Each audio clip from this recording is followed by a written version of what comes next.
In case you missed it, Miami University is currently ranked 23rd in the nation, which marks their first top 25 rankings since 1999, and their 22-0 start is the best in MAC history. But how have they done this?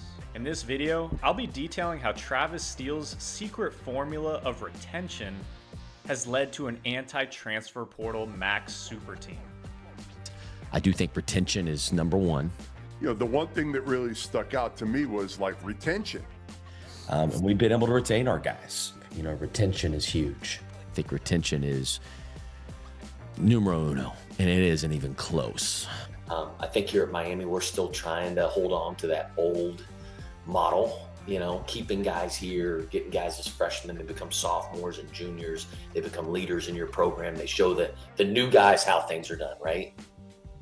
Ever since the transfer portal was introduced, there has been a steady decline when it comes to minutes continuity. Minutes continuity measures the percentage of a team's total minutes from last season that are being played by returning players this year.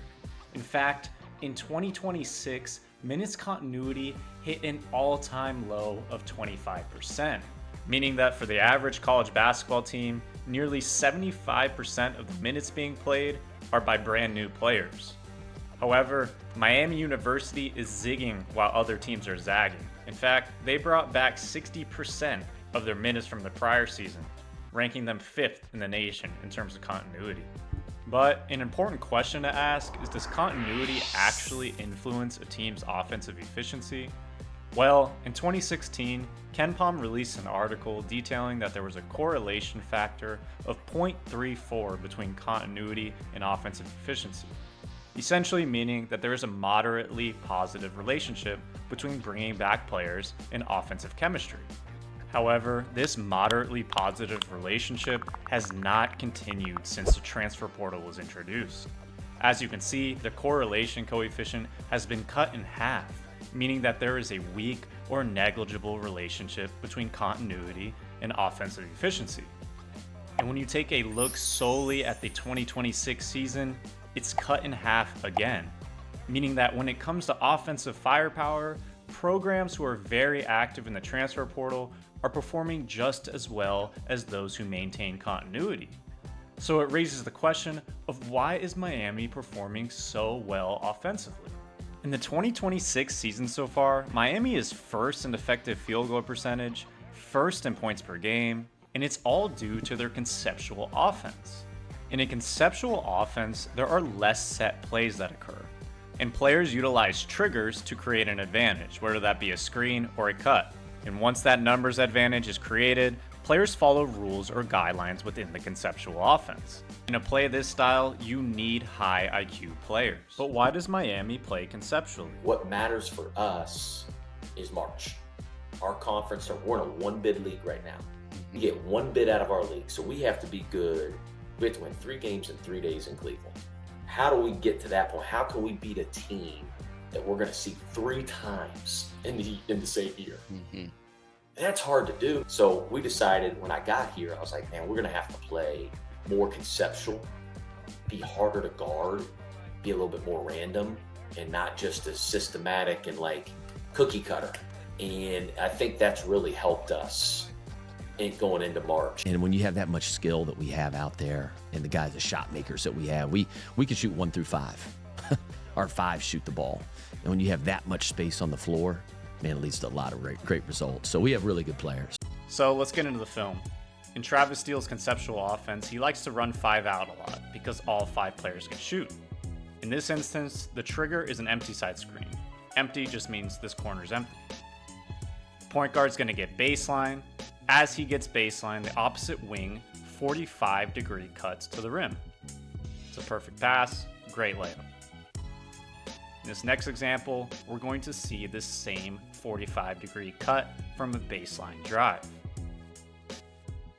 As he cuts to the rim, they are isolating this help defender. He has to decide between 2 players. And the power of a baseline drive is that it turns this help defender's back, and he cannot react in time to the 45-degree cut.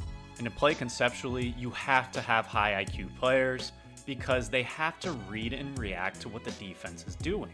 In this instance, the 45-degree cut realizes that nobody's with him, so he sits in the paint for an easy 2. In fact, in this next example, they double. There's a 4-on-3 advantage. This 45-degree cut happens because of this advantage. And again, he sits because nobody went with him. And if you want to play in this offense, you have to understand spacing. In this instance, they guard the 45-degree cut. Byers recognizes this and drifts over to replace his cut. In this next example, there's going to be a baseline Nash dribble, which just means that the point guard's going to dribble through the baseline. As the 45-degree cut happens, he occupies his defender, while all 3 defenders are watching this Nash dribble. There's a wide open 5-man as a result. This next example, what would usually happen is a 45-degree cut. However, this player recognizes that the dribble is coming back middle, and he doesn't cut to avoid messing up the spacing. And this next play is probably my favorite I have seen all year long. It's going to be a zoom dribble handoff, and all 5 players are going to be in motion. The point guard getting the handoff, the roll man to the basket. They actually vacate this other corner man to the opposite corner, which brings this corner man up, all while this offensive player is drifting out to avoid his man helping on the dribble drive. As we speed it up, this constant motion creates so much pressure on the defense to communicate correctly. But they don't. They send 2 to the same player, wide open corner man, and he passes up an open shot for a wide open shot. And one really important aspect of conceptual offense is that you can still run set plays when it gets to crunch time. In this instance, they're trying to get Woolfolk a wide open layup. UMass has been playing a 3-2 zone. What Coach Steele drew out of the timeout is that they're going to get Suter going to the baseline. So they're going to set a screen up here as we press play. He's going to get baseline. And now these 2 offensive players are going to target these 2 defenders in the zone to get Woolfolk a wide open layup. In this next example, they like to run a pick and roll with the Veer variation sometimes, and Woolfolk's going to set the screen, and as he rolls, he's going to target Byers' man for a wide open 3. To be honest, he does move on this screen. Refs don't call it. Wide open 3.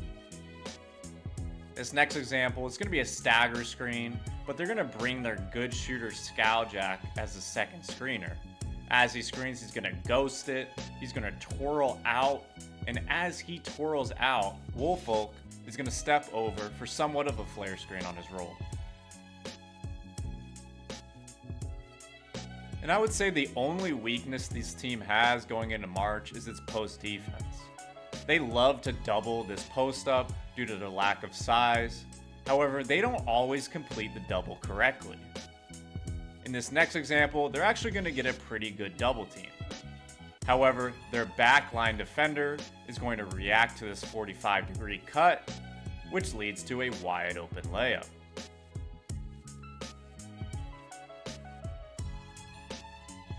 In this next example, they actually do a good job of staying put as a help defender, and they make Kent State make a tough pass to the opposite corner. It's a made shot, but that's great help defense. Now keep in mind that this isn't some season-long compilation of post-defense issues. This all happened in a single game.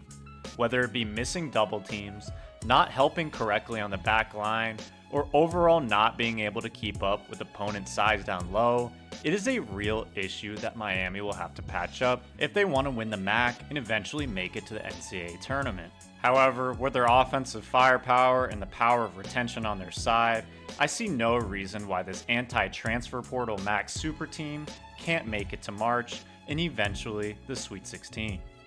The Hoops Professor.